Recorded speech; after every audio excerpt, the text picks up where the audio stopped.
Cerdas Indonesia. Profil pelajar Pancasila tanamkan di dalam dada. Profil pelajar Pancasila, cerdas berkarakter itu kita.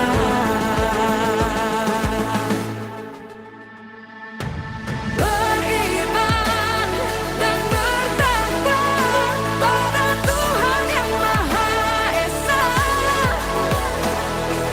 Berakhlak mulia, berkebinekaan global kita. Gotong royong, berjiwa mandiri, berpikir kreatif dan bernalar kritis. Perbedaan bukan suatu halangan untuk kita saling bergandeng tangan. Bhinneka Tunggal Ika, semboyan negeri kita yang harus kita jaga bersama. Profil pelajar Pancasila tanamkan di dalam dada. Profil pelajar Pancasila, cerdas berkarakter itu kita.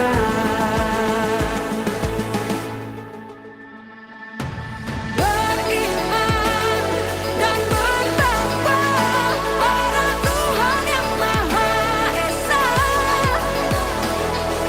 Berakhlak mulia, berkebinekaan global kita.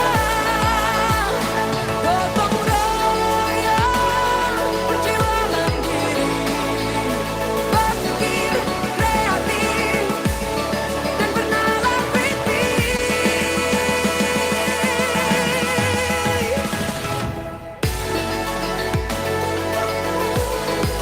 Profil pelajar Pancasila.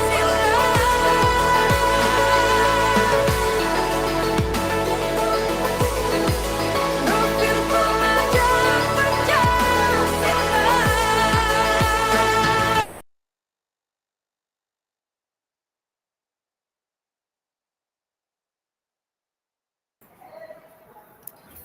Iya, baik Bapak dan Ibu, bismillahirrahmanirrahim. Assalamualaikum warahmatullahi wabarakatuh. Selamat sore, salam sejahtera untuk kita semua. Salam Om Swastiastu, Namo Buddhaya, salam kebajikan. Yang terhormat PLT Kepala SMK Negeri 11 Bandung, Ibu Dr. Anda Lilis Yuyun MMPD, yang terhormat Ibu Wilda Maulani MPD sebagai narasumber, serta yang terhormat Bapak dan Ibu Guru Hebat, peserta webinar episode 3 Komunitas Belajar 11. Salam dan bahagia Bapak dan Ibu Guru Hebat. Alhamdulillah, puji syukur kita panjatkan karena berkat rahmatnya kita masih bisa berkumpul bersama-sama menimba ilmu dari narasumber yang luar biasa pada kegiatan webinar Komunitas Belajar 11 episode 3 ini dengan tema pembelajaran berdiferensiasi. Perkenalkan, saya Sylvia Retnawati dan saya sangat senang sekali bisa menjadi moderator yang memandu acara pada kegiatan Kombel 11 hari ini. Terima kasih kepada semua peserta dan narasumber, Bapak Ibu Guru Hebat yang telah meluangkan waktu untuk bergabung bersama kami pada sore hari ini. Pada kesempatan ini kita akan membahas tentang pembelajaran berdiferensiasi dan juga ada sesi pembagian door prize berupa e-wallet yang menarik. Sebelum kita mendengarkan pemaparan dari narasumber, mengawali acara webinar Kombel 11 ini akan disampaikan sambutan dari PLT Kepala SMK Negeri 11 Bandung. Kepada Ibu Dr. Anda Lilis Yuyun MMPD, waktu dan layar dipersilahkan. Ya, Bismillahirrahmanirrahim. Terima kasih Bu Sylvia. Ya. Assalamualaikum warahmatullahi wabarakatuh. Waalaikumsalam warahmatullahi wabarakatuh. Sampurasun. Rampes. Rampes. Alhamdulillah Rabbil alamin wassalatu wassalamu ala asrofil anbiya'i wal mursalin wa ala alihi washabihi ajmain. Alhamdulillah Bapak Ibu, hari ini kita dapat kembali bersilaturahmi ya dalam kegiatan webinar yang dilaksanakan Kombel 11 SMK Negeri 11 Bandung. Kami ucapkan terima kasih kepada yang terhormat Ibu Wilda Maulani sebagai narasumber yang saya hormati dan saya banggakan, penyelenggara webinar yaitu pengurus Kombel 11 serta Bapak Ibu seluruh peserta webinar yang saya banggakan. Tema yang diangkat hari ini adalah pembelajaran berdiferensiasi. Bapak dan Ibu, pembelajaran diferensiasi dalam kurikulum Merdeka adalah pendekatan pembelajaran yang memungkinkan guru untuk menyesuaikan pembelajaran dengan kebutuhan, minat, dan gaya belajar siswa. Pastilah pendekatan ini bertujuan untuk mendukung perkembangan setiap siswa dan meningkatkan keterlibatan mereka serta dapat membimbing siswa untuk mencapai potensi belajar mereka secara penuh. Nah, Bapak Ibu, bagaimana tips menjadi guru yang disenangi siswa?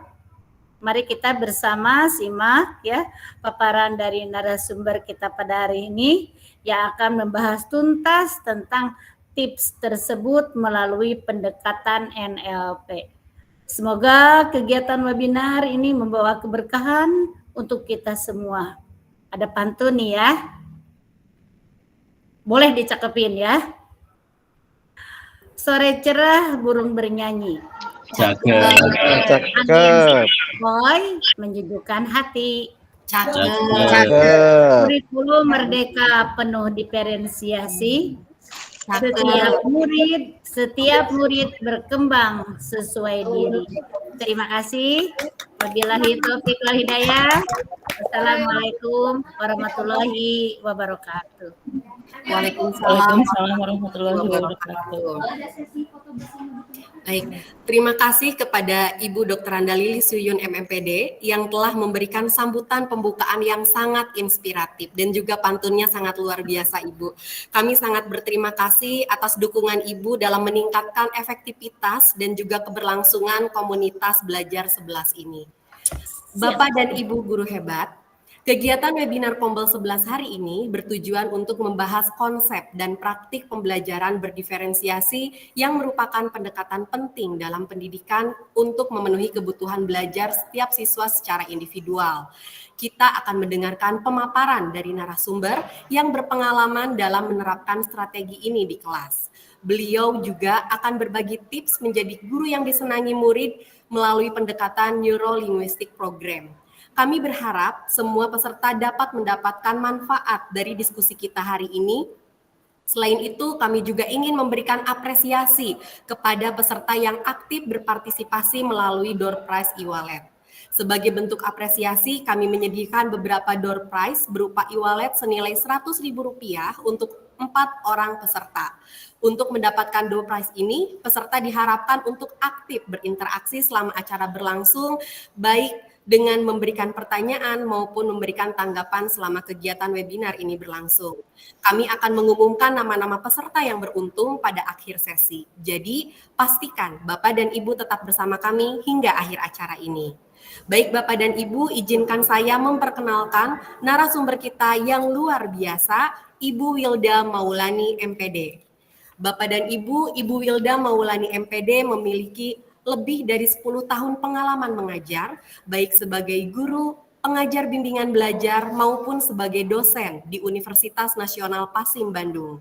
Saat ini beliau bertugas sebagai guru aktif di SMA SYWKA Bandung, memiliki sertifikasi dalam pengembangan bahan ajar dan lembar kerja peserta didik, penguatan implementasi kurikulum Merdeka Region 4, menjadi guru yang disenangi melalui pendekatan Neuro-Linguistic Program serta dasar visualisasi data.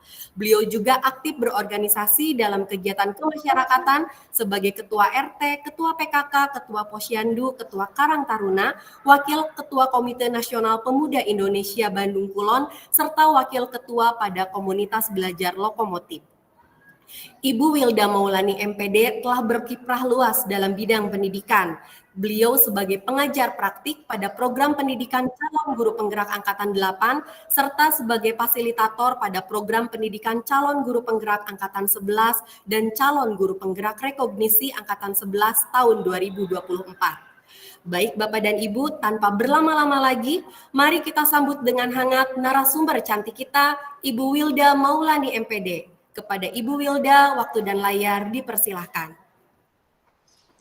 Baik, terima kasih Bu Sylvia. Aduh, jadi malu Bu. Aduh, diperkenalkannya sangat-sangat meriah sekali. Terima kasih banyak Ibu Sylvia. Mohon izin yang terhormat. Bismillahirrahmanirrahim. Assalamualaikum warahmatullahi wabarakatuh. Sampai lupa. Waalaikumsalam warahmatullahi wabarakatuh.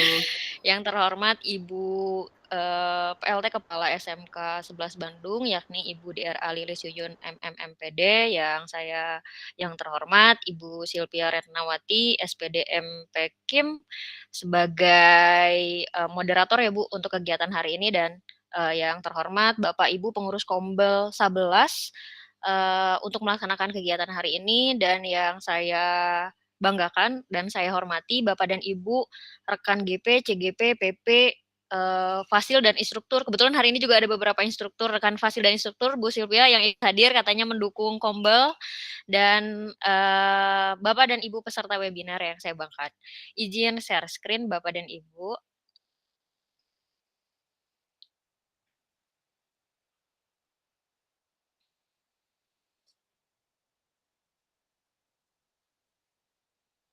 Bu Sylvia, apakah sudah tampil? Sudah Ibu ada. Baik, terima kasih Ibu. Nah ini Bapak dan Ibu, kegiatan hari ini kita akan belajar terkait pembelajaran berdiferensiasi. Kita sepakati dulu ya Bapak dan Ibu, hari ini bukan saya menggurui Bapak dan Ibu, terlebih di SMK 11 ini ada guru saya ternyata, dan saya sangat senang sekali bisa membersamai untuk kegiatan hari ini. Nah, kegiatan hari ini kita akan laksanakan sebagai bentuk untuk kembali belajar atau merefleksikan kembali. Saya yakin rekan-rekan semuanya atau Bapak dan Ibu semuanya sudah paham dan sudah sangat mengetahui terkait pembelajaran berdiferensiasi ini, terutama Bapak dan Ibu yang di sekolahnya sudah menggunakan kurikulum Merdeka, sudah tidak asing, terutama Bapak dan Ibu GP, CGP, Pasil dan lain sebagainya, itu pasti sudah sangat mengetahui karena ini sangat dekat sekali dengan pembelajaran di kurikulum Merdeka. Baik, Bapak dan Ibu, sebentar. Nah, ini profil saya Wilda Maulani, lalu saya lahir 32 tahun yang lalu. Ini profil pendidikan saya, barangkali ada yang satu alma mater dengan saya. Ini jenjang karir saya juga. Selanjutnya ini pengalaman organisasi saya. Alhamdulillah dipercaya di Kota Bandung sebagai Karang Taruna karena pemuda ya Bu Sylvia katanya kalau pemuda harus aktif kan, jadi makanya saya berusaha untuk menjadi aktif di masyarakat juga biar pandangan terhadap generasi muda itu tidak selalu negatif, tapi kita harus buktikan dengan prestasi juga. Nah, baik Bapak dan Ibu, sebelumnya apa itu pembelajaran berdiferensiasi? Saya meminta Bapak dan Ibu boleh menjawab, boleh raise hand, boleh juga menjawab di kolom komentar. Tadi kan katanya Bu Sylvia udah kasih tahu ya Bu, bakal dapat door prize katanya. Coba saya minta Bapak dan Ibu untuk menjawab di kolom komentar, apa itu pembelajaran berdiferensiasi? Atau ada yang mau menyampaikan secara langsung?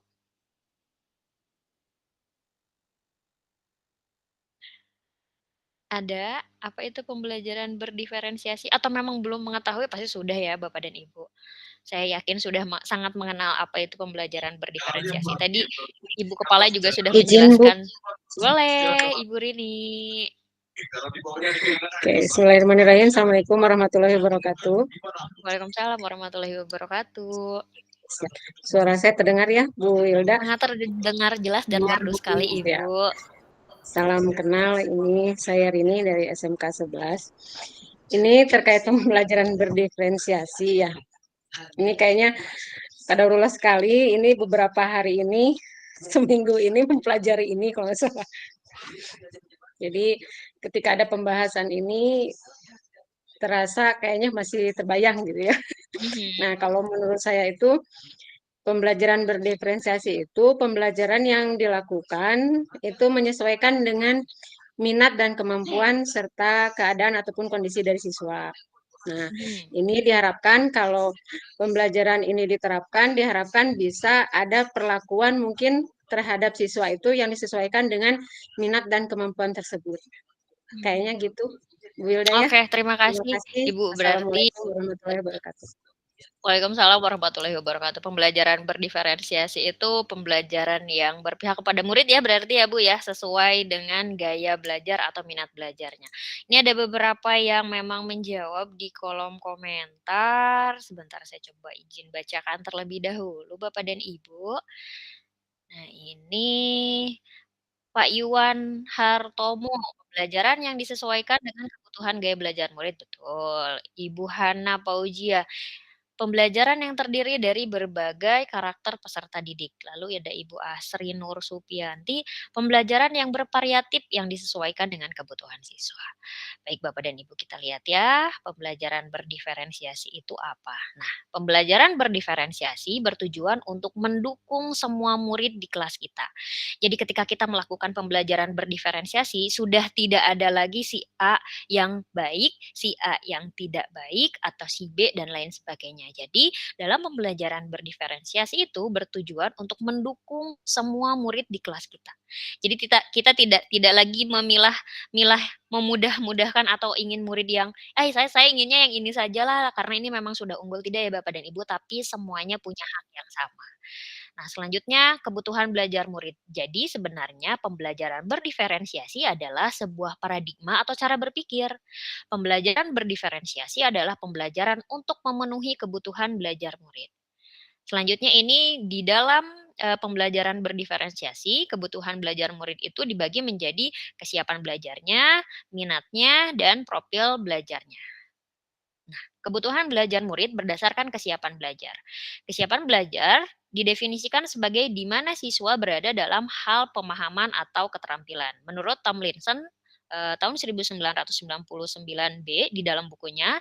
Selanjutnya Tomlinson juga menjelaskan bahwa mendiferensiasi pembelajaran berdasarkan tingkat kesiapan belajar murid mengharuskan guru untuk menilai pengetahuan awal dan menentukan apa yang telah murid ketahui dan di mana murid berada. Jadi kita harus tahu seberapa siap anak untuk belajar.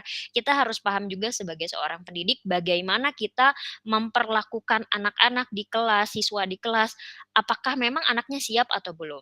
Kita kembali lagi ke dihubungkan dengan NLP ya Bapak dan Ibu. Ketika posisi anak juga belum siap atau kita kembali dulu ke diri kita sendiri. Kitanya yang mengajarnya sudah siap belum? Kitanya sudah berdamai dengan diri kitanya dulu belum? Kitanya sudah tidak membawa masalah di rumah ke sekolah belum? Tapi kalau masih kitanya belum siap, ya anak-anak pun nampaknya tidak akan siap untuk menerima pembelajaran dari kita. Jadi kembali lagi, ketika di dalam kesiapan belajar itu, kedua belah pihak ini baik guru ataupun siswa, kita harus sama-sama siap. Karena berdiferensiasi itu bukan hanya untuk siswa ya, Bapak dan Ibu, tapi untuk kitanya juga gitu. Bahwa kita ya pun juga berbeda-beda. Nah, ini The Equalizer, dilihat dari kita adaptasi dari The Equalizer Tomlinson, di sini ada beberapa kesiapan murid. Ada yang masih bersifatnya mendasar, ada yang bersifat transformatif, cepat, dibandingkan teman-teman yang lain, ada yang konkret, juga ada juga anak yang abstrak, lalu ada anak yang sangat sederhana sekali, dan ada juga anak yang kompleks, lalu ada anak yang terstruktur, ada anak yang terbuka juga, tidak harus selalu mengikuti aturan, dari 5 jawaban dia menjawabnya berganti-gantian atau tidak sesuai urutannya. Lalu ada yang tergantung, ada juga yang mandiri, anak-anak itu ada yang lambat dan ada juga yang cepat. Membantu melihat kesiapan murid terkait tujuan pembelajaran yang akan dicapai. Nah, dari sini Bapak dan Ibu bisa melihat bahwa, oh, tidak semua anak juga punya kesiapan yang sama. Walaupun anak ini kembar kebetulan di sekolah saya ada anak yang kembar. Ini kembarnya cukup identik, tapi kesiapan belajarnya pun berbeda-beda. Yang satu kembarannya si A ini, kinestetik, yang satu si B ini kembarannya adalah auditori. Ini kan walaupun mereka kembar, satu kandung, tapi belum tentu, minat belajar atau, kesiapan belajarnya pun juga sama. Nah, ini kebutuhan belajar murid dilihat dari minat. Minat murid itu berbeda-beda, ada yang suka seni, seni itu dibagi menjadi seni rupa, fotografi, lukisan, dan patung. Lalu ada, literatur, teknologi, atau atletik. Minat murid juga masih bisa, dikembangkan Bapak dan Ibu. Dilihat dari apa, ketika dia menyukai pelajaran, nah itu bisa kita kembangkan. Lalu minat dipertimbangkan untuk meningkatkan keterlibatan murid dalam pembelajaran. Ada beberapa hal yang kita lihat minatnya anak dulu gitu. Ketika anak ini minatnya ada di seni rupa, lalu kita paksakan untuk bisa seni musik, nampaknya ini agak repot ya Bapak dan Ibu. Jadi kita lihat dulu dari minatnya. Kalau misalnya ternyata, oh dia minatnya ada di matematika, tapi di bahasa Indonesianya tidak unggul, ya kita juga harus lihat seberapa mampu anak itu mengerjakan tapi tidak dipaksakan. Nah ini enaknya ada berdiferensiasi di sana. Jadi kita bisa dengan mudah kepada ananda di sekolah itu atau anak-anak kita di sekolah untuk bisa, menentukan kira-kira minatnya anak ini di mana dan kita bisa menyampaikan atau kita bisa menggali, minat-minat lainnya yang bisa kita asah atau kita kembangkan. Nah ini kebutuhan murid dilihat dari profil belajarnya. Yang pertama lingkungan. Di dalam lingkungan ada anak yang bisa belajar melihat dari, ruangannya dulu, lingkungan itu. "Saya nggak bisa nih Bu kalau ngajar atau kalau belajar di tempat yang panas. Saya nggak bisa nih kalau misalnya belajar aktivitasnya monoton, hanya metode ceramah saja di kelas terus."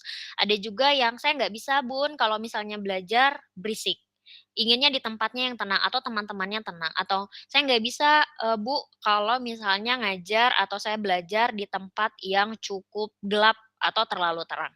Nah, ini juga mempengaruhi juga dari apa, dari kebutuhan belajar murid. Lalu dari budaya, ada anak-anak yang memang budayanya santai sekali. Ada juga anak yang sangat terstruktur sekali, ketika bekerja kelompok, ketika temannya lambat itu biasanya suka greget gitu. Bapak dan Ibu pernah menemukan anak yang seperti itu ya? Tiba-tiba temannya ditinggal saja. Sedangkan, teman-teman yang lainnya masih belum selesai karena dia merasa, pintar, di situ dia langsung meninggalkan teman-temannya. Bapak dan Ibu, ada pernah menemukan siswa yang seperti itu? Atau mungkin Bapak dan Ibu pernah seperti itu? "Ah, ini mah lelet tinggalin aja, udah biarin aja biar saya yang mengerjakan." Nah ini, harus kita kondisikan ya Bapak dan Ibu. Lalu ada yang pendiam, ada yang ekspresif, yang baterainya nggak habis-habis nih yang ekspresif, lalu ada yang personal, ada yang impersonal. Selanjutnya dari gaya belajar, ada visual, auditory, dan kinestetik. Selanjutnya multiple intelligent, dari kecerdasan majemuk. Nah, ini Bapak dan Ibu, dilihat dari kecerdasan majemuk, siswa, ini ada beberapa yang, bisa kita ketahui. Anak yang suka musik, anak yang kinestetik, anak yang interpersonal secara, kemasyarakatan atau misalnya secara, kelompoknya bagus, lalu verbal linguistiknya, cara dia berbicaranya, logikanya, terus natural dalam, berkegiatan atau natural dalam berpikir, interpersonal secara kepintaran pribadinya, dan visual, spatialnya. Ini Bapak dan Ibu bisa melihat dari sana juga untuk kita bisa melihat gaya belajar anak. Selanjutnya, setelah pandemi lalu, murid-murid datang ke kelas kita kembali dengan berbagai kondisi dan latar belakang. Penting untuk melakukan asesmen awal, yang kemudian diikuti dengan melakukan asesmen formatif di sepanjang proses pembelajaran. Bapak dan Ibu, apakah sudah melaksanakan asesmen awal? Boleh berikan reaction deh. Atau sekarang kita kenalnya asesmen diagnostik. Bapak dan Ibu apakah ada di sini? Boleh berikan reaction? Sudah, nggak apa-apa, kalaupun misalnya malu untuk mengetikkan di kolom komentar boleh berikan reaction. Oh banyak ya alhamdulillah sudah melakukan asesmen diagnostik. Saya mau tanya, kalau asesmen formatif itu berupa apa ya?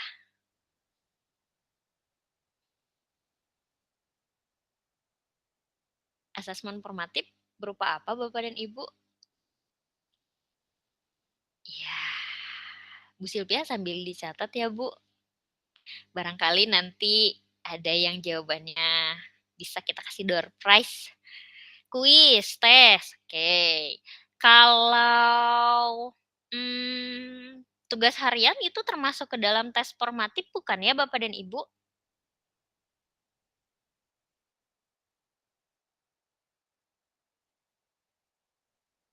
Iya, betul. Termasuk ya, Bu? Iya, termasuk katanya ya.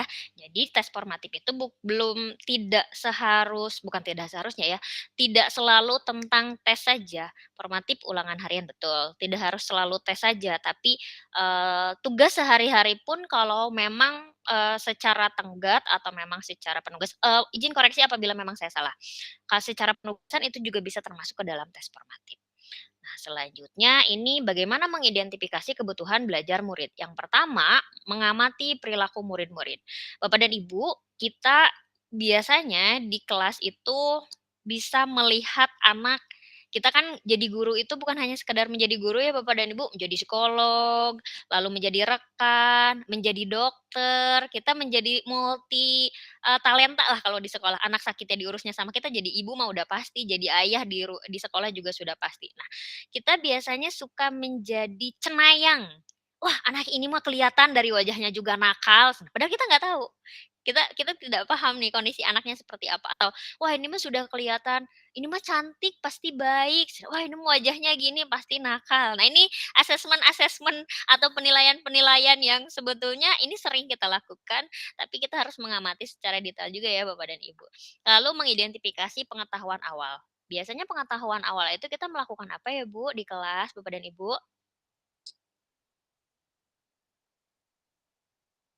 Halo, Bapak dan Ibu. Diagnostik bisa. Kalau pretest masuk nggak ya Bapak dan Ibu? Masuk ya kalau pretest, betul. Pretest juga termasuk ke dalam mengidentifikasi pengetahuan awal. Lalu menggunakan berbagai bentuk asesmen formatif termasuk juga asesmen awal. Berbicara dengan guru murid sebelumnya, lalu membaca rapor murid dari kelas mereka sebelumnya, mereview dan melakukan refleksi terhadap praktik pengajaran dan ada beberapa hal lain. Bapak dan Ibu, ketika dari kelas 10 ke kelas 11, kita bisa melakukan asesmen dan kita bisa mengetahui kondisi anak. Nah, yang kita khawatirkan saat ini adalah ketika dari jenjang SMP ke jenjang SMA atau jenjang SMK. Betul ya Bapak dan Ibu? Kita mau mau mencari informasi ini dari mana? Kita mau mengamati anak ini seperti apa? Dengan kondisi atau mengidentifikasinya seperti apa? Dengan kondisi kita juga menerima ibarat kata limpahan, apalagi sekarang, rekan-rekan di negeri zonasi. Ini zonasi yang aduh sulit nih untuk meraba-rabanya gitu, karena memang secara kondisi juga agak membingungkan dan agak merepotkan terutama di dalam, mengidentifikasi kebutuhan belajar muridnya. Baik, selanjutnya ini apa saja yang dapat kita diferensiasikan? Yang pertama ada diferensiasi konten, diferensiasi proses, dan diferensiasi produk. Guru dapat melakukan salah satu atau kombinasi di antara ketiganya. Bapak dan Ibu, ketika kita melakukan diferensiasi, ini bisa dilakukan dengan kontennya. Lalu kita bisa lakukan dengan prosesnya atau kita melihat dari produknya. Itu ya Bapak dan Ibu, tidak tidak selalu harus tiga-tiganya atau boleh satu, boleh digabung, boleh dikombinasi dan lain sebagainya. Nah, ini kebutuhan murid sama dengan tujuan pembelajaran. Pertimbangan utamanya haruslah tentang sejauh mana diferensiasi yang kita pilih tersebut dapat memenuhi kebutuhan murid dan mencapai tujuan pembelajaran yang telah ditentukan bukan sekedar memuaskan checklist penerapan atas ketiganya. Jadi seperti ini Bapak dan Ibu. Mohon izin, kita berdiskusi ya Bu Sylvia ya, barangkali ada yang memang tahu dan apabila ada yang paham. Eee, Menurut sudut pandang saya ketika berdiferensiasi itu, dianalogikannya 4 tambah 4 itu 8, tapi kalau diferensiasi itu tujuannya ya 8. Bagaimana siswa bisa menemukan 8 dengan caranya mereka dan gaya belajarnya mereka. Jadi, kalau tujuan pembelajarannya sudah tercapai, ya sudah, anak berarti mampu. Bukan malah ketika dikasih 5 soal tidak bisa menjawab, ya sudah, ini anak salah, tapi sebetulnya anak sudah mencapai tujuan pembelajaran itu. Jadi Bapak dan Ibu, kita sepakati bahwa dengan adanya kebutuhan murid itu untuk apa? Untuk tercapainya dari tujuan pembelajaran tersebut. Nah, ini ada diferensiasi konten, kita akan menjelaskan terkait diferensiasi konten. Konten adalah apapun yang kita ajarkan ke murid, apa yang kita ingin murid pelajari. Lalu biasanya didasarkan pada standar kurikulum. Mendiferensiasi bagaimana murid mengakses apa yang kita ingin mereka pelajari, format dan pengorganisasian konten. Penyesuaian cara murid mengakses konten sesuai kebutuhan belajarnya bukan berarti mengubah atau menurunkan standar kurikulumnya. Lalu ini contoh caranya, menyiapkan materi ajar dalam berbagai format bisa dari buku, video, audio, poster, dan lain sebagainya. Lalu memberikan teks bacaan dengan beragam tingkat kesulitan, menyajikan materi dengan memecahnya menjadi bagian-bagian kecil agar lebih mudah dipahami oleh murid yang masih kesulitan. Selanjutnya membuat kosakata kunci dan definisinya jika diperlukan dengan bahasa ibu murid dan sebagainya. Bahasa ibu murid itu, bahasa penggunaan bahasa sehari-hari. Bahasa pertama kalau bahasa ibu itu. Kalau kita berarti ada yang bahasa ibunya bahasa Sunda, kalau di kita, di Jawa Barat. Tapi ada juga yang bahasa ibunya menggunakan bahasa Indonesia atau bahasa Jawa. Di Bandung masih ada yang menggunakan, berbagai penggunaan bahasa ibu. Bahasa ibu itu bahasa pertama ya, Bapak dan Ibu. Nah, biasanya kalau di pelajaran saya itu akan membagi beberapa teks. Ada anak yang memang, kemampuan membacanya agak masih, kurang ya, bahkan ada yang menyampaikan bahwa, "Masa sudah SMA?" Kemarin saya kaget ketika kelas 3 SMP belum bisa baca. Ini apakah seperti apa kejadiannya, ini kasusnya atau bagaimana? Nah, ini agak-agak mengkhawatirkan juga. Jadi biasanya saya memberikan kalau yang sudah terbiasa membaca atau tingkat, cara membaca cepat terutama di membaca cepatnya sudah maksimal, saya akan memberikan lebih dari 7 paragraf utuh.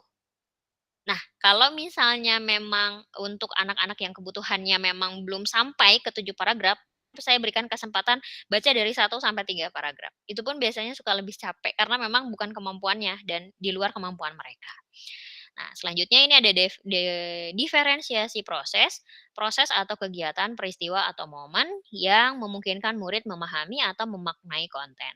Murid memaknai materi lewat berbagai cara atau moda dalam berbagai tingkat kesulitan, waktu, dan tingkat dukungan. Ini ada contohnya, murid berkesempatan memilih apakah ingin bekerja terkait materi secara individual atau berkelompok.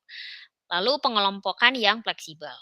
Murid memilih berdasarkan minat. Contoh, saat mengeksplorasi sejarah kepahlawanan, murid diberikan kebebasan untuk memilih siapa pahlawan yang ingin mereka eksplorasi. Lalu kegiatan pilihannya, memilih kegiatan di antara serangkaian kegiatan yang telah disiapkan. Semua kegiatan itu untuk membantu murid memahami konsep yang diajarkan. Menyediakan tingkat pendampingan atau dukungan berbeda bagi murid. Contohnya, murid yang sangat mampu dapat bekerja dengan pertanyaan panduan. Murid yang cukup mampu diberikan contoh bekerja mandiri atau praktik, lalu review. Murid yang perlu didampingi akan intensif bekerja bersama guru. Nah, ini membuat kelompok belajar tambahan, mengajarkan kembali konten dengan cara baru, atau lebih terbimbing bagi mereka yang kesulitan atau sebaliknya bagi mereka yang perlu pengayaan. Jadi Bapak dan Ibu, di dalam diferensiasi proses ini, biasanya saya menggunakan kalau bahasa Indonesia kan banyaknya teks ya Bapak dan Ibu. Jadi saya biasanya menggunakan, anak-anak diminta saya ambil contoh, teks puisi.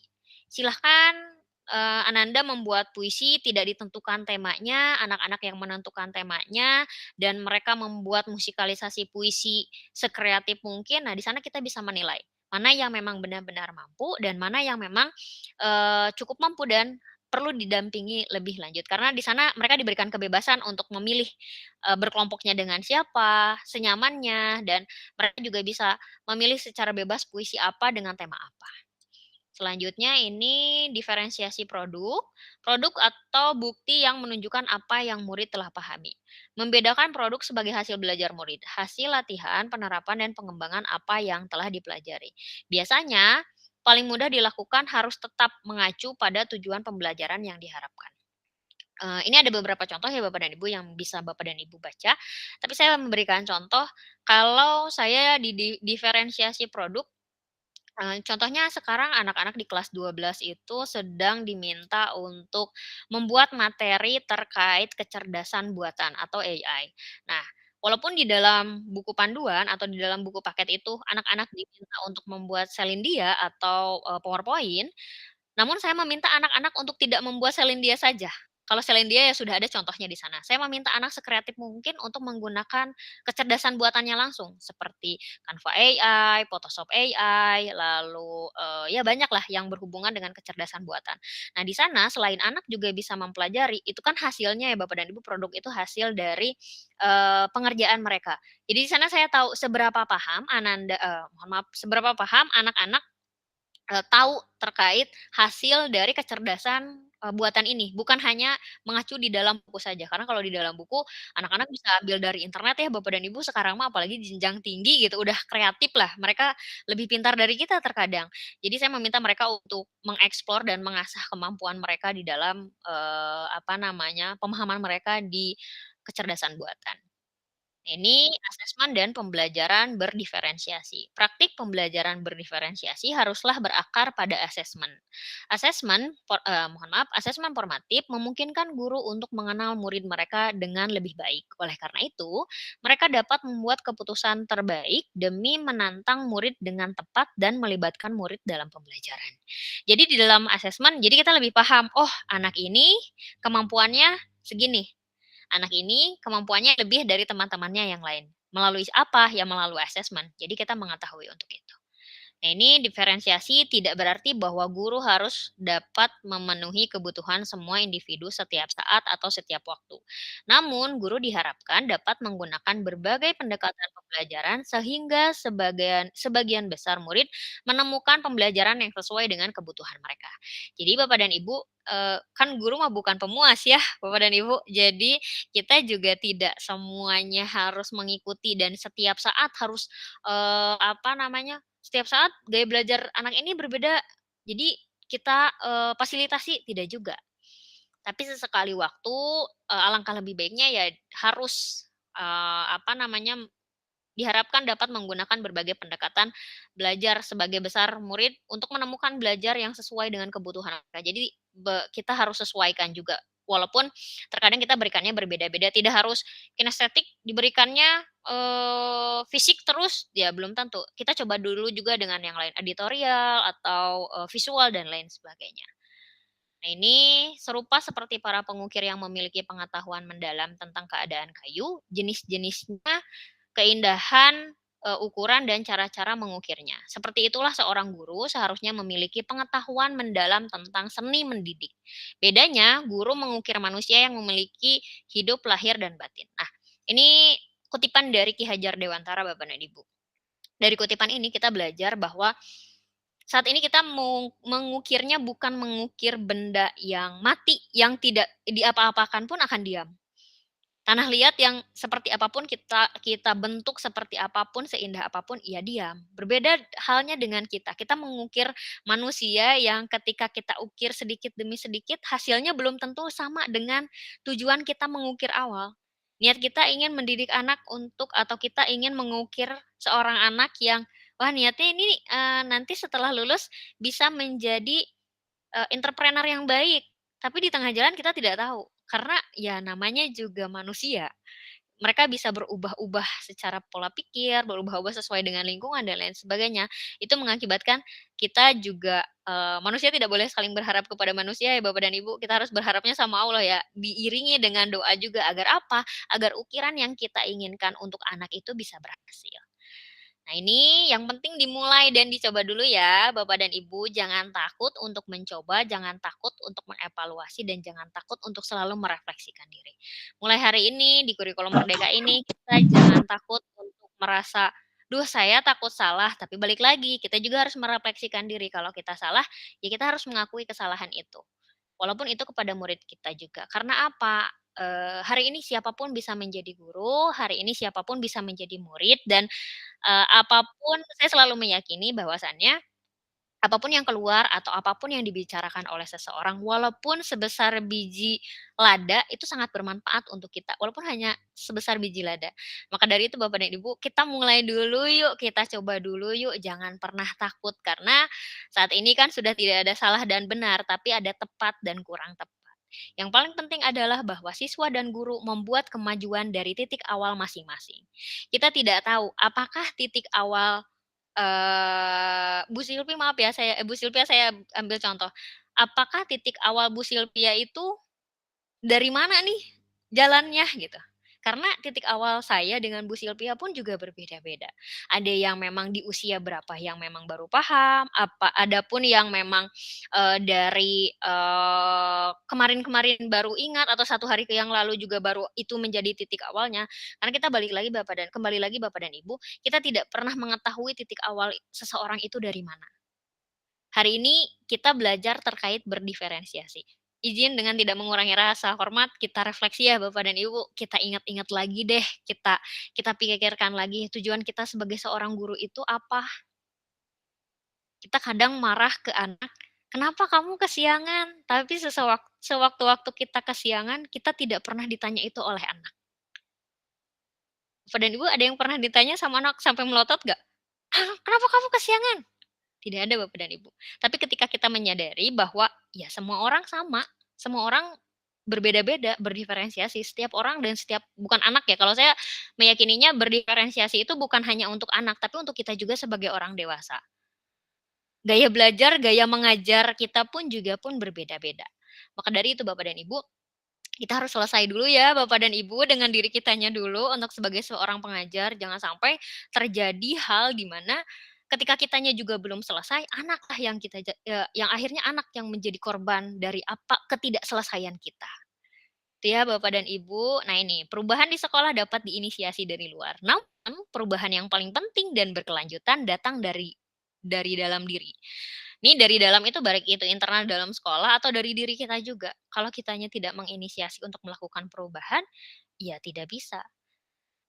Saya sedih dan saya yakin Bapak dan Ibu mengikuti kegiatan ini dengan banyak motivasi, kesenangan untuk bisa melengkapi di PMM, untuk, menambah kinerja Bapak dan Ibu dengan program-program yang sangat hebat sekali di PMM. Insya Allah Bapak dan Ibu kegiatan hari ini akan membantu kita semua ya Bapak dan Ibu, baik itu di dunia dan di akhirat karena mencari ilmu itu adalah kewajiban semua orang, bukan hanya anak-anak saja. Karena mencari ilmu itu mulai dari kandungan sampai liang lahat gitu.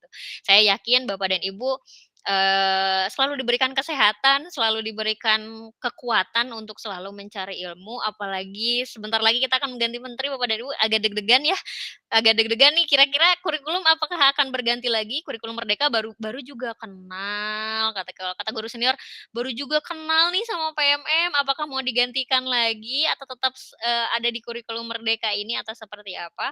Mudah-mudahan yang terbaik ya Bapak dan Ibu. Oke, sudah selesai Bu Silvia. Terima kasih Bapak dan Ibu, mohon maaf apabila ada salah-salah kata, mudah-mudahan kegiatan dan pembelajaran hari ini bisa sangat bermanfaat untuk Bapak dan Ibu. Ini kita berdiskusi bersama ya Bapak dan Ibu, apabila ada yang memang kurang berkenan, atau memang ada yang memberikan masukan atau tambahan, boleh. Saya kembalikan kepada Ibu Silvia. Terima kasih. Iya, baik. Terima kasih kepada Ibu Wilda Maulani MPD atas pemaparannya tentang pembelajaran berdiferensiasi yang tentunya sangat informatif dan juga sangat menginspirasi. Baik Bapak dan Ibu, selanjutnya kita akan memasuki sesi tanya jawab atau bagi Bapak Ibu yang ingin menanggapi juga dipersilahkan. Bapak dan Ibu bisa menekan tombol raise hand atau bisa juga menuliskan pertanyaan ataupun tanggapannya di kolom chat. Iya, kami persilahkan atau mungkin dari Bapak dan Ibu ada yang mau sharing ya Bu ya, boleh ya tentang implementasi pembelajaran berdiferensiasi yang sudah dilakukan di sekolah atau di kelas Bapak dan Ibu selama ini. Kita saling menginspirasi satu sama lain gitu, kita saling mulai dari kita untuk menerapkan pembelajaran berdiferensiasi ini sehingga pembelajaran yang kita lakukan bisa memenuhi kebutuhan murid kita gitu. Baik dari Bapak dan Ibu mungkin ada yang mau sharing atau memberikan pertanyaan atau mungkin memberikan tanggapan dari apa yang tadi sudah disampaikan oleh Ibu Wilda. Kami persilahkan. Barangkali ada yang mau curhat Ibu, ada permasalahan di kelasnya, ya, kita bisa ada diskusi bareng-bareng di sini. Okay. Iya, ini kita diskusi aja ya Bu ya. Iya, mangga dipersilahkan, boleh raise hand atau boleh juga menuliskan di kolom chat Bapak dan Ibu. Ya, nanti untuk tautan daftar hadir akan kami share di kolom chat. Nanti silahkan diisi dengan lengkap karena isian dari Bapak dan Ibu tersebut akan kami jadikan sebagai dasar dalam pembuatan sertifikat. Iya. Bapak dan Ibu dipersilahkan, mungkin ada yang mau bertanya atau sharing. Ya, sebelum bertanya, ada yang bertanya, mungkin saya juga ada sedikit sharing, Bu Wilda dan rekan-rekan semuanya.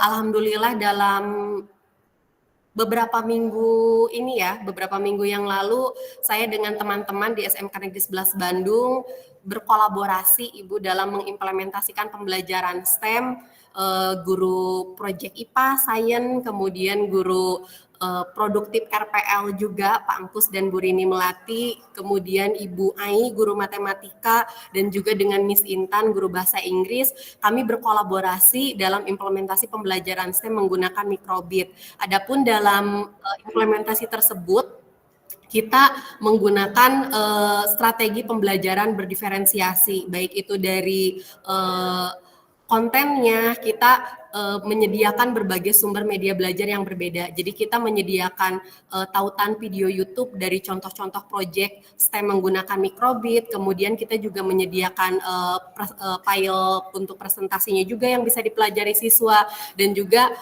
berupa penjelasan langsung dari kita. Jadi nanti siswa bisa memilih juga sumber belajarnya seperti apa. Untuk diferensiasi prosesnya, kami mengelompokkan siswa dalam mempelajari dan juga mengerjakan proyek membuat produk yang mengekspresikan emosi mereka dengan menggunakan mikrobit ini gitu. Dan kemudian untuk hasilnya luar biasa sekali Ibu, betul sekali dengan kita mengimplementasikan pembelajaran yang berdasarkan kebutuhan dan juga gaya belajar siswa ini.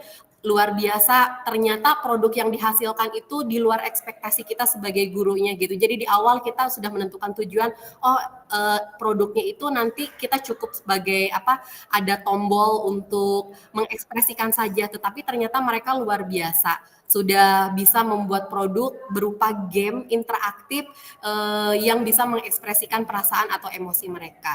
Baik Ibu, terlihat ini sudah ada yang raise hand dari Ibu Asri dan juga Ibu Rini Melati. Ya, betul ya? Ya, oke. Kepada Ibu Asri boleh dipersilahkan, Bu Asri, mangga. Oke, terima kasih Bu Silvi. Assalamualaikum warahmatullahi wabarakatuh. Salam kenal Ibu Wilda. Sebenarnya ini mungkin curhat gitu ya, dan juga sharing. Kalau menurut saya kan mengajar bahasa Indonesia ya. Saya senang sebenarnya dengan adanya kurikulum Merdeka ini, terlepas dari segala kekurangannya begitu ya, karena di kurikulum Merdeka ini kita bebas menentukan mau teks apa saja yang kita ajarkan gitu. Kalau di kurikulum sebelumnya kan sudah ada patokannya di KIKD gitu ya, sudah ditentukan teks apa yang mau diajarkan. Tapi kalau di kurikulum di CP itu hanya teks fiksi dan non fiksi gitu. Itu kan luas sekali gitu. Jadi kami bebas gitu, asalkan dia fiksi dan non fiksi boleh gitu. Jadi menurut saya sebenarnya kurikulum Merdeka ini sudah membuat kita melakukan berdiferensiasi sejak awal gitu. Sekolah bisa menentukan saya mau teks apa nih gitu. Jurusan ini mau teks apa, sebenarnya itu sangat diperbolehkan gitu dan sangat dibebaskan. Kemudian jadi sebenarnya saya deg-degan juga kalau kurikulum diganti. Waduh, jangan-jangan nanti di-plotting lagi nih teksnya gitu. Kita nggak sebebas sekarang gitu. Nah, kemudian untuk curhatnya mengenai pembagian kelompok berdasarkan kesukaan gitu ya. Nah, di beberapa kelas terkadang kalau dibebaskan silahkan berkelompok, bagaimana kalian gitu. Kalian yang memilih teman kelompoknya.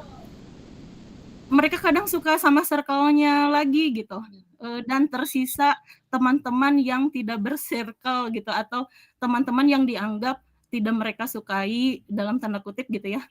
Nah, jadi akhirnya gimana ibu aja lah ya gitu. Kita tidak lagi, saya terkadang tidak lagi menentukan ya sudah bagaimana kalian saja, tidak, tapi saya akan atur misalnya gitu. Nah, apakah dengan begitu juga artinya saya tidak menerapkan berdiferensiasi atau bagaimana gitu Bu Wilda? Terima kasih. Udah kok Bu. Iya, baik Ibu Wilda. Atau Iya, ditampung langsung dulu saja. Langsung saja Ibu, mangga. Terima kasih Bu Sylvia. Salam kenal Ibu Asri. Izin kita satu MGMP ya bahasa Indonesia. Sama-sama guru bahasa Indonesia. Izin Bu, kalau misalnya memang terkait pengelompokan, ini terjadi nampaknya tidak hanya di mapel bahasa Indonesia, tapi semua mapel terkait circle-circle anak zaman sekarang nih. Bukan circle-nya, lalu tidak nyaman, dan lain sebagainya. Kalau saya biasanya di kelas, Bu, tetap mengelompokkan dengan menentukan gaya belajarnya. Jadi tidak kinestetik dengan kinestetik. Tetap saya yang menentukan, tapi kita sudah tahu Bu, kan di awal kita sudah menemukan atau kita sudah melaksanakan asesmen diagnostik. Nah dari situ digabungkan. Ada yang kinestetik, ada yang auditori, ada yang visual, semuanya digabungkan. Akhirnya kelompoknya tetap diacak, namun ada semua gaya belajar di sana atau minatnya seperti apa. Seperti itu sih Bu. Jadi diperbolehkan juga kalau dari menurut sudut pandang saya ya Bu, itu tetap diperbolehkan. Jadi nantinya yang tidak bersirkel tetap memiliki kelompok. Ini memang kalau di awal agak repot Bu, tapi akhirnya kebetulan yang kelas 12 ini kan juga sudah kurikulum merdeka di kami. Jadi ketika di kelas 10 memang agak repot. Gak mau Bu, aku pengennya sekelompoknya sama dia dan akhirnya tidak mau mengerjakan. Alhamdulillah dengan seiring berjalannya waktu berganti-gantian terus kelompok ya mereka mau dan itu juga membangun kebersamaan dan chemistry juga selain kita melihat dari gaya belajarnya tapi kan kita juga harus memikirkan sosialnya anak-anak. Itu sih Bu kalau dari saya. Iya, baik Ibu, terima kasih. Kita lanjut kepada penanya atau mungkin penanggap berikutnya kepada Ibu Rini Melati, dipersilahkan. Siap Bu Silvi, makasih banyak. Izin Bu Wilda kembali bersuara. Oke, Bu Wilda, ini kalau saya nggak salah gitu kan ya, pembelajaran berdiferensiasi ini mungkin sudah mulai ada pembelajarannya tahun 2001 ya, sama bule kalau nggak salah. Siapa namanya ya, saya sempat lupa. Itu namanya, oh ini ada Carol Ann Tomlinson ya. Nah Ya, ini betul. yang menganggap bahwa metode pengajaran ini tuh adalah metode yang paling efektif. Nah, ketika mengajarkan disesuaikan dengan kebutuhan siswa gitu kan. Nah, kemudian ternyata di dalam pembelajaran kami di pelajaran produktif gitu kan. Nah, dari penjelasan Bu Wilda ini ternyata sudah diterapkan gitu kan. Dari sebelum 2001 itu juga sudah sudah diterapkan bahwa ada penerapan proyek gitu. Ya kan? Nah, kalau di sini mungkin kalau proyek itu masuk ke konteksnya ke produk kali ya. Bu Betul. Wilda ya. Nah, itu jadi ke produk. Jadi sepertinya kita ketika mendapatkan info terkait pembelajaran berdiferensiasi ini mungkin ngeh gitu kan, oh ini tuh udah diterapin gitu kan. Nah, ketika Sudah pernah dijelaskan, ya Bu ya? kenapa? Sudah pernah maksudnya. Jadi sudah tidak asing lagi sebetulnya dengan Iya, pembelajaran berdiferensiasi. tapi nggak tahu gitu kan kalau ini tuh berdiferensiasi gitu. Kalau melihat dari sisi produk ya. Nah, tadi juga saya sempat ini yang 4+4 tadi teh, Bu Wilda ya, atau 2+2 tadi. Iya betul, 4 tambah 4, Nah, 8. Nah, itu 4+4, 8. Nah, saya juga kebetulan itu menerapkan pembelajaran di saya juga terkadang pembelajaran algoritma ya. Jadi terkait dengan logika gitu kan. Betul. Nah, saya mengatakan kepada anak gimana caranya untuk mendapatkan 15 gitu loh. Nah, jadi ketika mengatakan ke anak, semua orang punya jawaban yang berbeda. Semua orang yang ada di kelas ini ada 35 siswa, maka akan kemungkinan dapat 35 jawaban yang berbeda. Nah, Betul. ketika saya tanya satu-satu kan, menurut kamu gimana caranya untuk mendapatkan angka 15? Nah, mereka akan menjawab 12 tambah 3, Bu, gitu kan. Terus mereka menjawab 18 dikurangi 3. Nah, akhirnya kan 35 siswa itu menjawab dengan jawaban yang berbeda. Nah, saya mengatakan kepada anak bahwa cara untuk di dalam pembelajaran kita untuk menyelesaikan suatu masalah itu bisa dengan 1001 cara. Itu saya katakan ke mereka. Bisa dengan 1001 cara dan setiap kepala nggak akan sama. Karena masing-masing punya logika, masing-masing punya pemahaman. Dan masing-masing terkadang punya cara dan solusi yang berbeda untuk menghasilkan goal yang sama. Atau untuk mencapai tujuan yang sama gitu kan. Kayak ke Bogor misalnya, mereka mau muter lewat mana gitu. Atau mau di tempat Betul. yang sama, mau ke sekolah gitu kan. Tujuannya ke sekolah gitu kan. Nah, mereka akan jalan apakah mau mengelilingi sekian meter atau mau ngambil jalan yang jarak dekat. Nah, itu saya kasih pemahaman itu ke anak gitu kan, bahwa ada 1001 cara untuk mencapai tujuan yang sama. Nah, apakah pembelajaran ini secara tidak langsung atau mungkin saya pribadi gitu kan, baru ngeh kalau mempelajari konsepnya bahwa ini adalah berdiferensiasi. Ini untuk SMK ya, untuk SMK di pelajaran produktif gitu, Mbak Wilda gitu kan, Bu Wilda ya, Mbak Wilda. Nah, Gak gitu. apa-apa Ibu. Nah, terus kemudian di soal uji kom juga kan diberikan gitu kan apa bentuk-bentuk soalnya ya, paket A, paket B, paket C. Nah, itu. Apakah itu juga bisa dikatakan konteksnya sudah bahwa soal dari nasional itu berdiferensiasi gitu kan? Karena di situ sudah ada apa plottingan gitu kan, sudah ditentukan di paket A, paket B. Nah, anak akan memilih yang memang sesuai kemampuan mereka gitu. Nah, gitu aja paling sharing atau apa ini pertanyaan juga mungkin. Terima kasih Bu Sharing ya Wilda, Bu Bu ya. Silvi. Wassalamualaikum Baik, terima kasih warahmatullahi Bu wabarakatuh. Rini. Iya. Waalaikumsalam warahmatullahi Terima wabarakatuh. kasih Bu Rini sharingnya ya Bu ya, atas sharing tentang Sharing. pembelajaran berdiferensiasi.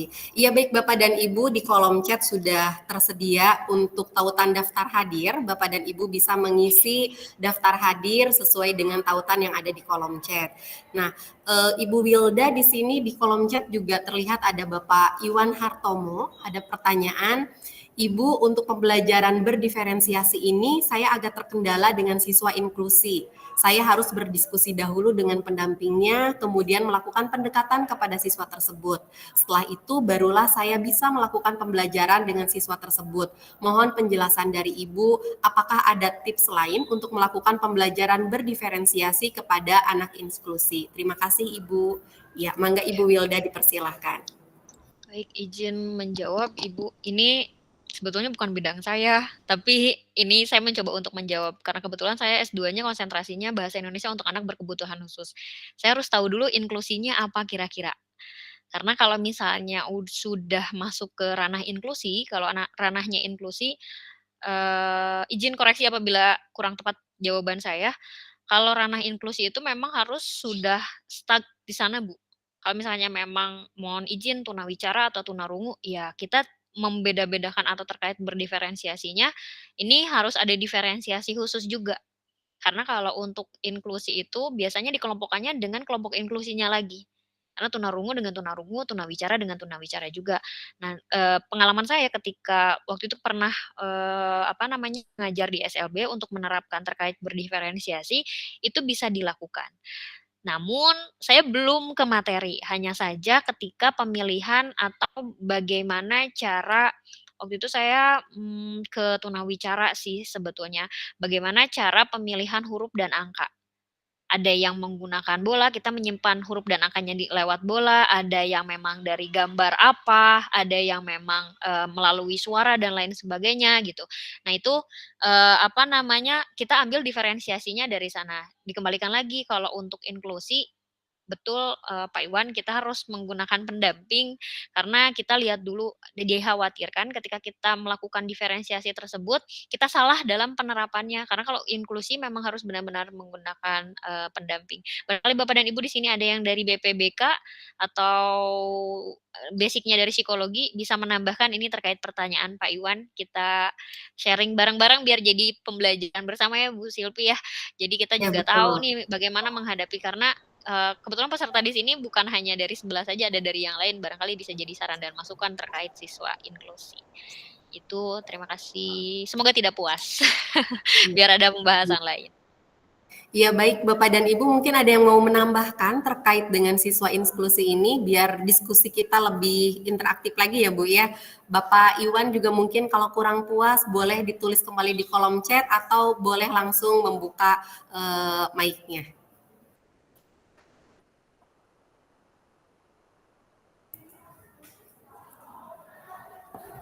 Iya, kami persilahkan kepada Bapak dan Ibu yang mungkin akan memberikan tanggapan atau masih ada pertanyaan nih yang mengganjal terkait dengan pembelajaran berdiferensiasi ini. Ya baik, Ibu Eli Lisnawati sudah raise hand ya Bu ya. Oke, dipersilahkan kepada Ibu Eli, mangga.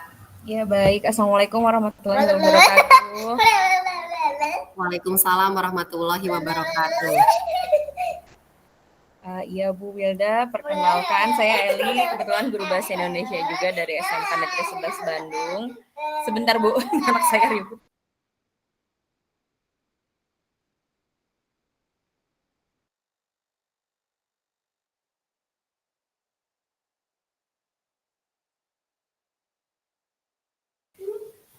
Ya, Ibu izin saya ingin menanyakan mengenai tema khusus yang ada di flyer kemarin yang dibagikan. Tema umumnya mungkin tentang pembelajaran berdiferensiasi, kemudian tema khususnya itu tentang neurolinguistik yang sangat menarik perhatian saya gitu. Karena menurut saya bahasa itu sesuatu hal yang memiliki kekuatan magic mungkin ya, magis gitu. Karena dengan bahasa yang dikemas sedemikian rupa, lawan bicara kita itu dapat ujung-ujungnya mungkin ya dapat menyetujui atau sependapat dengan kita gitu. Nah, yang ingin saya tanyakan adalah beberapa kali gitu, beberapa pertemuan terakhir saya di kelas, saya menggunakan bahasa-bahasa yang ngetren gitu ya di kalangan anak muda gitu. Saya mengajar di kelas 10 kebetulan beberapa hari yang lalu gitu. Nah, mereka itu seperti terlihat tertarik gitu ya, kemudian memberikan apa ya, mungkin istilahnya pujian atau apa ya, kok Ibu ngerti sih istilah ini gitu ya. Nah, apakah ada dampak yang lebih gitu untuk mereka dalam memahami materi yang saya berikan gitu, karena mereka ada ketertarikan dengan bahasa yang saya gunakan di kelas seperti itu, Bu. Terima kasih, Bu. Ya, baik Ibu, mangga boleh langsung dijawab saja untuk tadi ya, bahasanya ngikutin bahasa gaul anak-anak nih Bu di kelas, ternyata siswa lebih antusias juga. Nah, bagaimana ini dampaknya Ibu? Iya, mangga Bu, dipersilahkan. Baik, terima kasih Bu Silvi. Salam kenal Bu Eli. Aduh, banyak satu MGMP bertanya di sini alhamdulillah. Terkait NLP ya Bapak Bu Eli. Penggunaan bahasa gaul itu sebetulnya berdampaknya juga cukup baik. Jadi anak merasa dianggap kita merasa dekat dengan mereka, terutama anak-anak zaman sekarang banyak bahasa-bahasanya yang aneh-aneh dan kadang saya juga masih belajar dari mereka. Itu bisa kita pergunakan, namun kita harus siap dengan dampak yang nantinya anak merasa dekat sampai tidak ada batasan. Nah, ini harus kita batasi juga Bu Eli, batasi dalam artian dalam penggunaan bahasanya itu kita harus tetap mengkondisikan bahwa, oh iya ini ada batasan antara guru dengan siswanya. Karena, contoh saja terkadang anak sekarang, hampir di semua sekolah mungkin ya Bapak dan Ibu menggunakan kata jir jir gitu. Walaupun tujuannya mereka itu sebagai tanda titik atau mungkin tanda koma dari akhir pembicaraan mereka atau ada beberapa bahasa-bahasa gaul lainnya, itu bisa menarik dan melalui neuron linguistik itu kita juga bisa mengajak dalam artian lebih menyenangi. Betul, pujian itu biasanya secara tulus Bu, kepada guru-guru yang memang mereka bisa memahami anak-anak sekarang. Berbeda halnya ketika kita menemukan guru yang, monoton saja, anak-anak juga jadi merasa, tidak menyenangkan dan anak-anak juga merasa bosan terkait, pembelajarannya. Dimulai dari bahasa, juga bisa membangun, chemistry lah ya, kita sebut dengan chemistry. Ibu bisa membangun chemistry menggunakan bahasa-bahasa itu, namun tetap harus diingatkan bahwa ada waktu di mana, diberikan waktu, ibaratnya seperti ini, dalam waktu pembelajaran misalnya 45 menit, oke 5 menit, 10 menit kita fokus ya belajar. Nah, tidak selalu disisipkan kata-kata gaulnya itu atau prokem ya Bu, bahasanya kita bisa sebut dengan prokem, menggunakan bahasa prokem itu, tapi di beberapa waktu selanjutnya Ibu bisa menggunakan bahasa formal. Jadi bahasa prokem itu dipergunakan untuk menarik minat atau menarik belajar anak-anak. Itu Bu Eli. Mudah-mudahan Bu Eli tidak puas, agar kita bisa berdiskusi lebih lanjut. Terima kasih, Bu. Sama-sama, Ibu. Bagaimana Ibu Eli, ada tanggapan lagi? Cukup dulu, Bu. Ya, oke. Ya, Ibu di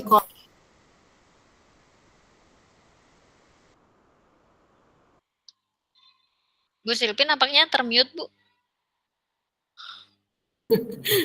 Iya, ini Bapak Iwan Hartomo sudah ada di kolom chat Ibu. Di sekolah itu ada beberapa anak inklusi, ada yang autis, ada yang slow learner juga. Sejauh ini saya masih diskusi dulu dengan pendampingnya. Jadi inklusinya itu yang autis dan juga slow learner Ibu gitu. Mungkin ada tanggapan lagi dari Ibu terkait inklusi yang lebih spesifik yang disampaikan oleh Bapak Iwan Hartomo ini. Ya, Boleh, oke, Pak Bapak Iwannya udah ada, ya boleh. Ibu, terima kasih. Mohon maaf ya, saya pakai handphonenya suami, jadi namanya Iwan. Ibu. Ternyata. Ibu boleh berkenalan dulu, Ibu. Makasih Ibu, saya Rina Agustini, saya dari SMK 15 Bandung, Ibu. Luar biasa pemaparan Ibu hari ini, keren banget, apalagi tentang pembelajaran diferensiasi ya. Nah, jadi di kelas itu, misalnya di kelas A tuh, saya tuh ada anak yang autis, di kelas B itu ada yang slow learner. Jadi, alhamdulillahnya tuh si anak-anak yang inklusi itu ada pendamping. Jadi saya banyak ngobrol sama pendamping, terus saya jadi tahu, oh inklusi itu kayak begini gitu, tipe-tipenya ini gitu. Sejauh ini baru itu sih yang saya lakukan. Bahkan selama berkenalan dengan anak-anak yang luar biasa hebat itu ya, saya jadi tahu bahwa setiap anak itu punya kelebihan yang di luar dari anak-anak biasanya. Dan akhirnya jadi saya kalau masuk ke kelas gitu ya selalu menyapa. Bukan berarti yang lain tidak disapa ya, tapi anak itu tuh kok beda ya, luar biasa kemampuannya. Kalau menurut saya ya gitu kan. Sehingga begitu masuk itu si anak itu udah, "Hai Bu Rina," gitu kan. Wah, ini anak hebat banget gitu. Bahkan anak yang biasa pun tidak seperti itu. Jadi kalau misalnya ada tips yang kira-kira dari Ibu punya pengalaman gitu ya, apa yang saya lakukan ini udah baik atau belum, atau mungkin harus ditingkatkan, saya sangat senang sekali bisa berbagi sama Ibu. Terima kasih Ibu.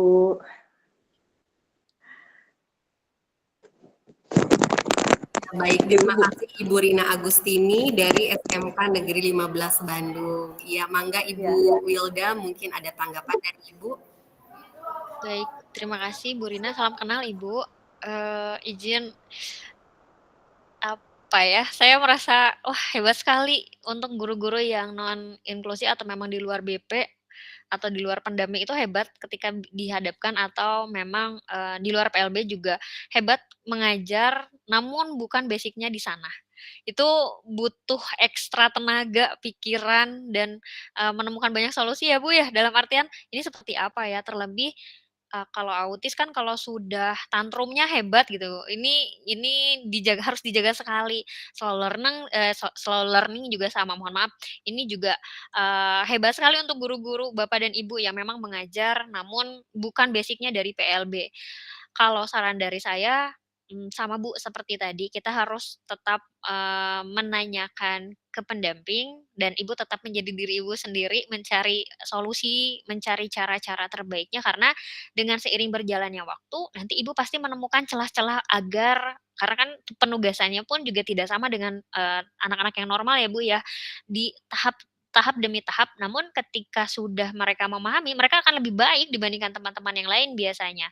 Karena memang, ya itulah, kembali lagi seperti halnya anak-anak yang cibi, anak-anak cibi, cerdas istimewa, berbakat istimewa juga itu kan berbeda dengan teman-temannya yang lain, tingkat kecerdasannya juga berbeda dengan teman-teman yang lain. Maka dari itu, selamat untuk rezekinya ya Bu Rina, bisa mengajar anak inklusi ini tidak mudah, ya mudah-mudahan, selalu ada, solusi. Tips dari saya itu sih Bu, pasti akan ada cerita, maksudnya bukan cerita, selalu ada, apa namanya, inovasi tersendiri karena, Bu Rina sendiri yang memang berhadapan secara langsung. Itu paling dari saya. Terima kasih. Terima kasih Bu Wilda, terima kasih juga Sama-sama nih Bu Ibu. Sylvia udah ngasih kesempatan ke saya. Sukses terus ya. Terima kasih Baik Bu. Ibu, terima kasih.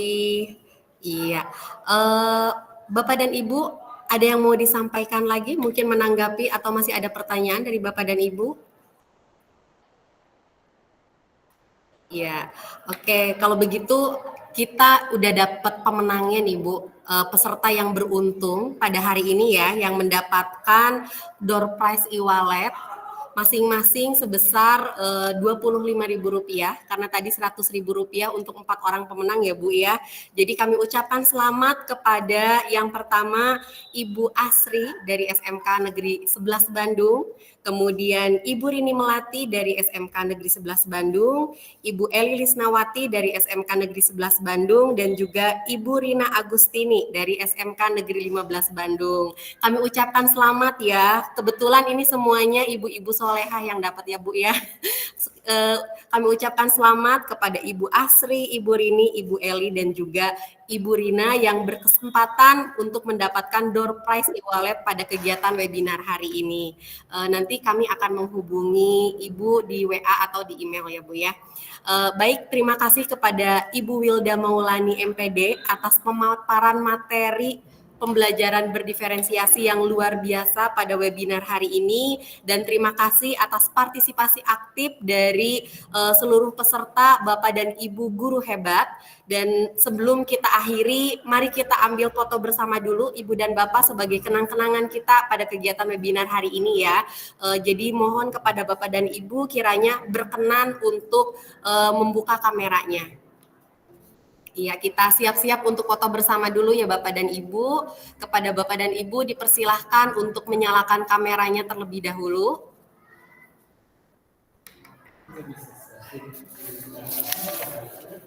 Bisa coba nanti dari saya ya. Bisa Pak, belum? Oke, iya. Mangga Ibu, Bapak boleh dibuka kameranya. Kita foto bersama terlebih dahulu ya. Di hitungan ketiga ya Bapak dan Ibu ya. 1, 2, 3.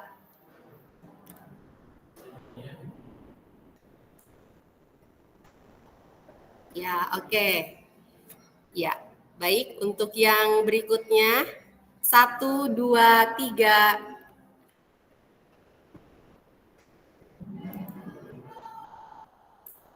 Udah bisa, Pak? Udah bisa. Ya. Iya, oke.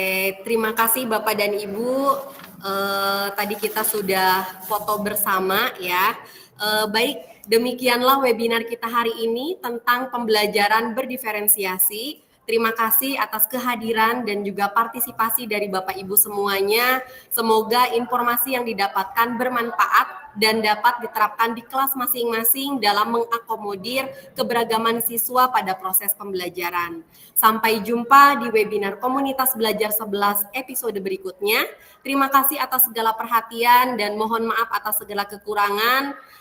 Biru laut seperti kolam, ikan paus pandai menyelam. Dari lubuk hati paling dalam, kami tutup webinar dengan salam. Wassalamualaikum warahmatullahi wabarakatuh. Waalaikumsalam warahmatullahi wabarakatuh. Warahmatullahi wabarakatuh. Ya, terima kasih Bapak dan Oke, Bunda dan pamit ya. Assalamualaikum. Bye-bye. Bye. Nuhun. Nuhun. Terima kasih, Bu.